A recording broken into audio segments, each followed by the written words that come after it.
Hey guys, it's Dave, and welcome to a video I probably should have made a few days ago. I am going to bring you a bunch of beautiful flowers. There are a few examples where they have begun to turn a bit. Well, one example where they've almost all fallen off, but there's still one to show you, and I think it's worthwhile. You've seen it before, but we are going to revel in its beauty today. There's one also it's been out of flower for a while, but this is a plant that made a remarkable recovery over the last year, bringing it out for you. First up is our returning champion, Hoya bella. No more subspecies, this or that, it's just Hoya bella now. Not an easy plant to demonstrate in bloom if you're not hanging it way up above you and filming from underneath. I have this situated to my left in the living room. Medium height, I get to enjoy the flowers. It looks fantastic. It is so lovely. There are about 25 flowers and peduncles budded up on this plant. Looking absolutely fantastic. Yes, I have had this on the channel recently and several times, but I really love this plant so very much. And as y'all know, I'm short, and that's just how it goes. But it is absolutely full of flowers.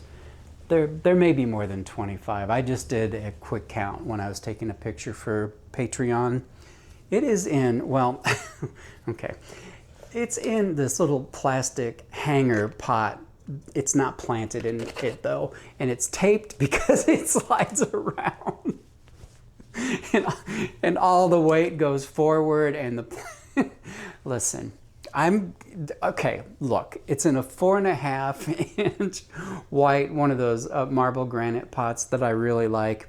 As soon as I get tired of all of these flowers, meaning when they start to turn very shortly here, these are really long lasting flowers, by the way. What a terrific plant. I'm going to put it in a 6-inch pot.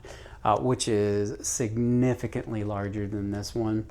You well know by now, unless you're new to the channel, that I do not buy in, I'm just going to say it, the BS of Hoya love to be pot bound, root bound, small pots.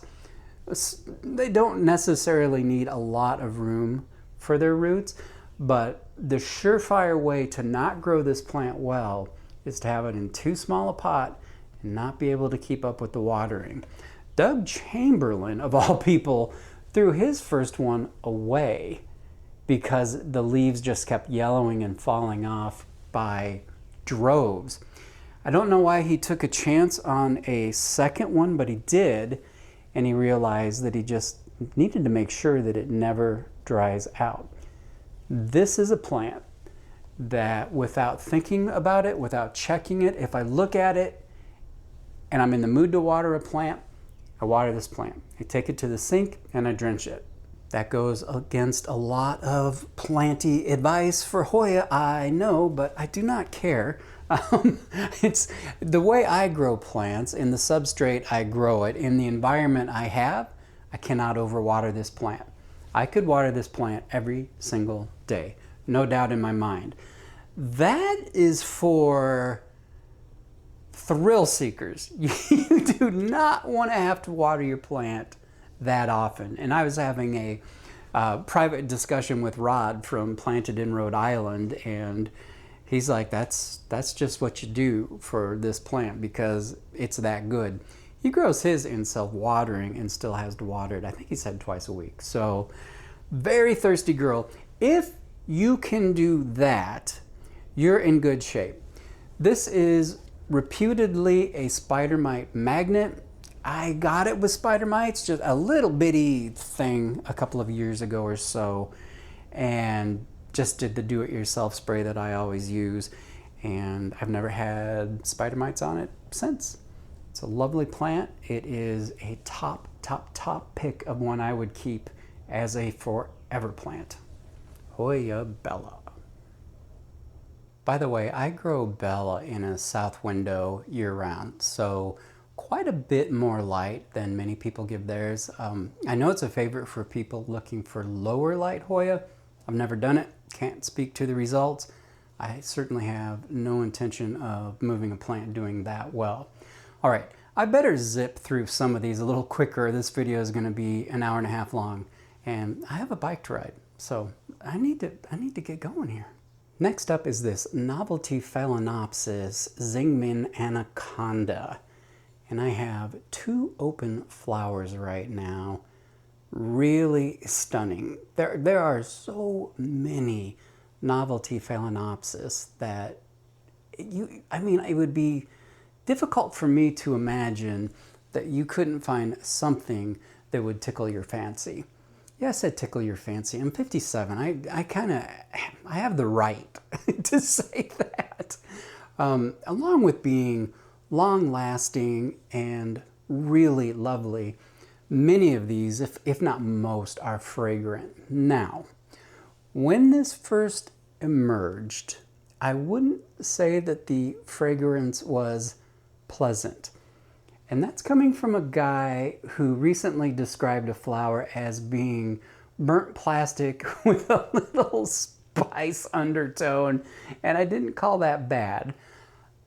I would call this bad when it emerged. Now, it's quite lovely, much more floral. There's some scent in there that I can't identify it. I don't know what it is, but it's a very pleasant scent. This was the first flower here. That has been open for quite some time. This plant, and then we've got all of these buds, is going to be in bloom for a long time. That is an attraction for me of many of the orchids I have purchased and that I grow. The near miss Hoya I'm going to show you, I have waited so long and rehabbed and brought back from the brink of death. It flowered, one that Doug found very difficult to get to flower, and it lasted for a handful of days and smelled atrocious. So, still proud of it, and it wasn't so fragrant that it filled a room by any means. You had to go up to it, but it's not good. We'll get to it. But anyway, I am growing this one in sphagnum moss. This is it's in front of a south window, but low on a shelf. It gets supplemental lighting from Barina T5s. I pull a sheer curtain so that it doesn't get too much sun. It's doing well, and I am really enjoying this plant. Next up is a little baby version of a really popular Phalaenopsis. This is a species, it's the Schilleriana, native to the Philippines, really noted for, let me get the light on that leaf, for these beautiful mottled leaves. And if you have an area, you can see the bottom of the leaves, really beautiful on the underside. Beautiful flowers, of course. They smell terrific. This is in a number of hybrids that smell great. These are quite a bit smaller than the novelty hybrids you see at Lowe's or in orchid nurseries for that matter. What's really neat about this plant is it loves to branch. So if you Google image this, you will see mature forms of this that have grown up and out and everywhere. So it is quite a plant. As I grow this one, I am going to let it do what I like to do, because I suppose I have the room right now anyway, is just let the spike go and just form naturally. So if it's, kind of mounted like this, just let the flower spike go. I really think that natural look is just so beautiful hanging off a shelf. It's just really does it for me, but you have to have room for it. So this is one that is going to grow, well, if I do a good job, it's going to grow to be quite large. Like many of my orchids, this came from orchidweb.com, Orchids Limited, and it is growing in sphagnum moss as well. Let's get back to a Hoya. This is the runner-up Hoya Boiti. Has bloomed, is not in bloom, so I will show you the picture. But this is the plant that I was referring to, that those beautiful fuzzy champagne flowers don't last very long, or at least this first one didn't, and smelled horrid. Just absolutely, just absolutely terrible. Again, you quite literally had to put your nose into the flower to enjoy that scent the one time. Because the one time is going to be enough for you if you grow this plant.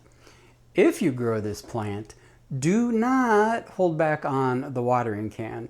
Throw the taco test out the window because these are very thin leaf plants and thirsty. Very, very thirsty. This is a plant that last year I featured, what did I call it? Can It Be Saved, I think. And I had just put this small plant behind a big plant, didn't get it watered. It kind of looked like it was getting dehydrated, and I kind of ignored that problem, which is my preference, to just ignore problems and see if they take care of themselves, which is, well, it's how I got to be a sober alcoholic when I was 48. But, as they say, look at me now. And this is a really vigorous / aggressive grower. And thanks to Anna with plants, who's also growing one, I was unwrapping this thing constantly and trying to get it back around. And she said she just lets hers grow wild, which I don't know why it hadn't occurred to me that I could just let it spin up the wire, grow out a nice long vine, and then just rewrap it. Perhaps because I'm not as smart as Anna is, I don't know. But, you know, it didn't occur to Doug Chamberlain to water his Bella more often before he threw it away. So, you know, the best of us can miss something really, really simple. And I'm not suggesting I'm the best of us at anything, but at any rate, this is a great one. It is giving me, now since I've repotted it in a 6-inch pot, it's giving me no problem at all. Really happy with this plant. I would like to see it with more flowers, and I'm curious if the next, I was going to say round of flowers, but there are no more peduncles on this plant at this moment, so we'll see. It's just a matter of time. But I'm curious to see if they'll be a little longer lasting. That's happened to me in the past, so it could happen for this plant. This next one is a plant that delights me to no end.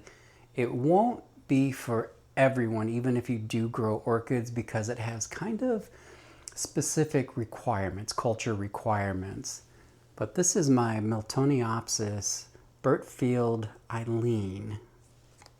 Let's get a little closer picture of one of the flowers. That's been open for a while.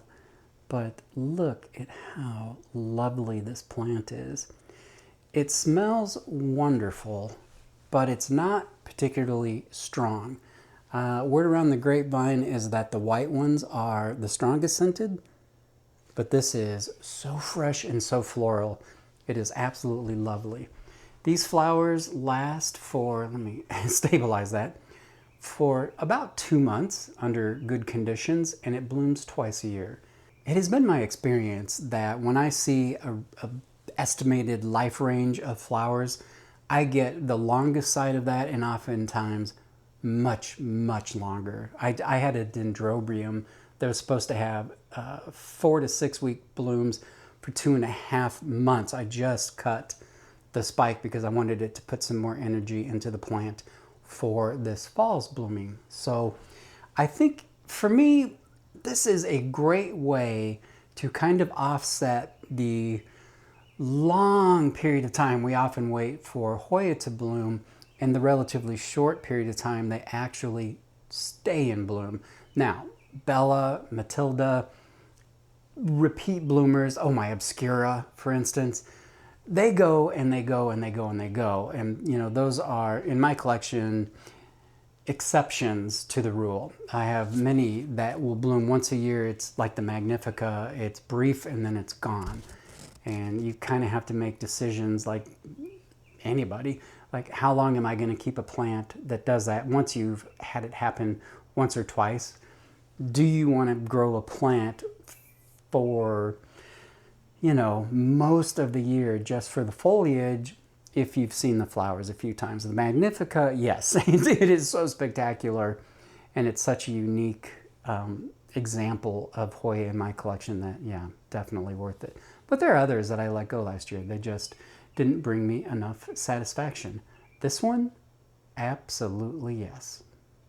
Get a little close up here of the sphagnum moss. I'm growing this one in quite wet, always.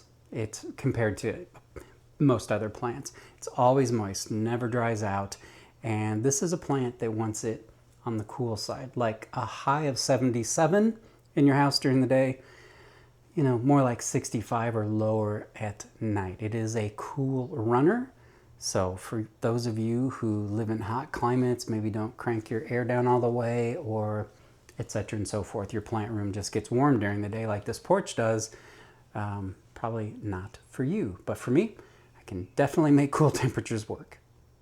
Here is a really, really popular Oncidium. This is the Sherry Baby Sweet Fragrance. The flower spike on this is about, I would say, at least 3 feet. And I have one of these garden stake roundy things. I bought this for Cattleya.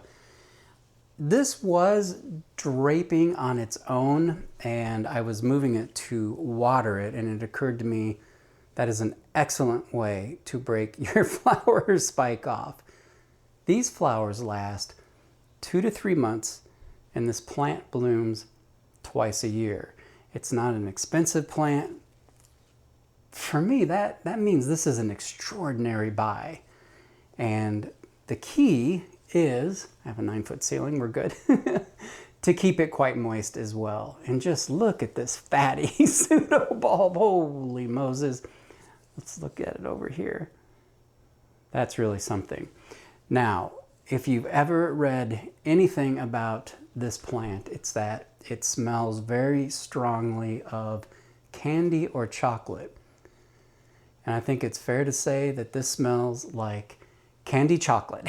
And friends, when they say strong, holy buckets of monkey poo, they mean it. This fills up a 13 by 21 by 9 foot tall ceilinged living room with this fragrance, starting about mid-morning and going through mid-afternoon at its strongest. It seems to be scented practically 24 hours a day, but I do go to bed quite early, so perhaps that's not true.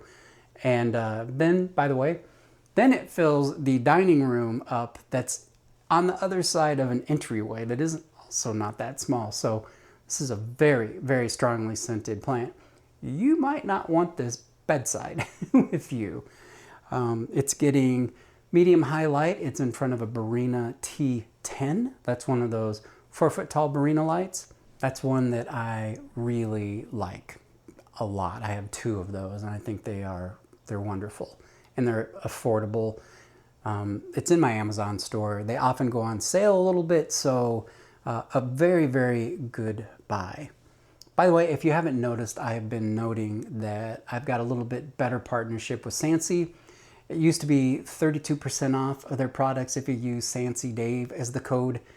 Now Sansi Dave will take you to their very best sale and let you stack this one on top of it. So it's a good deal for you. They raised my commission rate for some reason. It's a good deal for me. A lot of you are using that code. Thank you. I have a review of a Sansi product coming up, but I'm going to sidetrack and just tell you, I was contacted by a company that's got some new lighting out, and they asked me if I'd be interested in reviewing it and getting some product. Their stipulations for agreeing to take the product and presenting it on the channel were, you have to do this, you have to do this, you have to do this, you have to say this, and you can't do this. And that was mention any other brand of lighting. And their commission was about half of what I'm used to getting from other manufacturers who have approached me. So I ignored the email. Then they sent another one. I ignored that one. And then they sent a third one. And I thought, well, if you really want to know what I think, and I let them know that They're trying to hire someone to make a commercial for them without paying them, and that I would never agree to what I can and cannot say on my own channel, but especially dictating that I cannot compare it to any other model of lighting. Have some confidence in your product because it might end up being very flattering to you. And they wrote back and said, we're sorry to hear that our commission rate is too low for you at this time. Bye. So that's what they took out of my pretty thoughtful email that I gave them. It was pretty level. But at any rate, back to our regularly scheduled programming with Hoya Matilda. Now, I do know that most people pronounce this Matilde. I have had people from this part of the world write me and correct me that the way this is spelled, Matilde, is actually pronounced Matilda, and they would appreciate it if more people started honoring that. So I'm only one person with fewer than 5,000 subscribers, but Hoya Matilda. Now, this is the one that I wish I had filmed 3 or 4 days ago, because it was full of peduncles. We repotted this together, and then it exploded, and it had so many flowers on this, and that they all came at once means they all left at once. And there's quite a pile behind my shelf of these. So I have one left, and let's see, how good does that look? That still looks good, still pretty. That will start turning though very soon, but they are just lovely. You all know how much I love this plant. I think the smell is, why did my voice just squeak? I think the smell is wonderful. I've had other people say that we're stinky, so to each their own. I also am the person with long COVID and can't smell anything correctly, so who knows what it smells like, but to me it smells very nice, and I think it's absolutely lovely. You can't go wrong with this plant unless you're buying one that's being advertised as Super Splash. That's fine. It may be hard to keep it that way. Same plant, by the way. There are no Super Splash plants. They are all capable of that kind of splashy variegation. Will you be able to keep it? I don't know. Maybe the prices come down on that. I just don't care enough, but one of my very favorite plants, and has been for quite a while. I have so many plants in flower right now. I think we better just decide to end it with this next one. This is a Hoya I have been growing for, oh, y'all know I'm terrible at this. I have been growing it for a while. And this is a seed-grown plant. Now, if you Google image this, you will most likely see a pink on pink flower. This one is a bit of a yellow and pink. This is Hoya aldrichi. Very pretty, but would you look at all of that sap dripping? Really impressive. And the scent is very floral. It is wonderful. The taste is, that is absolutely delicious. And if you want to see me lick sap off my fingers, that's members only, right? That's members only with a content warning. But just, oh my goodness, look how pretty that is. Now this is a first time flower on this plant. And I have a friend in New York that I know just bloomed hers as well. I don't know if it was the first time, but she didn't tell me how cute these are. And they're absolutely adorable. Now, this is one of those times where I very frequently break the rules, or no rules. When I potted it up into this terracotta, the root ball was considerably smaller than this pot. That's how I roll, typically.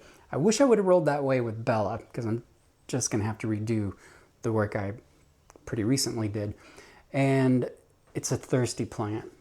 Big, thick, succulent leaves. By the way, native to the Philippines as well. By the way, also dusty. Okay, well that's just how it goes. We're just getting into spring. I mean, I had to turn the heat on yesterday. that's demoralizing. Having it under so much light means that it's not the really beautiful dark green leaves, but I've been growing it for, at least a couple of years, and I wanted to see if maybe keeping it covered in cat fur and a little more intense light would help it bloom. Who could really draw an intelligent conclusion from the fact that it is slightly covered in cat fur and has been receiving a lot of light and bloomed? Could be completely unrelated. I mean, it may have produced this bloom if it had been under much less intense light. So always be careful when you read or see someone say, I did this one thing and it bloomed, and their conclusion is because they did that one thing, it bloomed. It may have nothing to do with it at all. That is not scientific. That is what a research scientist I used to know called a study of one. There's no proof that one had anything to do with the other. Like I said, I have about 20 more plants in bloom. I think we better save some for next time. Plus, this video is probably getting quite long because I've been feeling pretty chatty. And a quick thank you for being here. You watching this video to this point is tremendous support, and I really appreciate it. I hope you find something nice to do for yourself today. I'm going to see you again real soon in the next one. Bye-bye.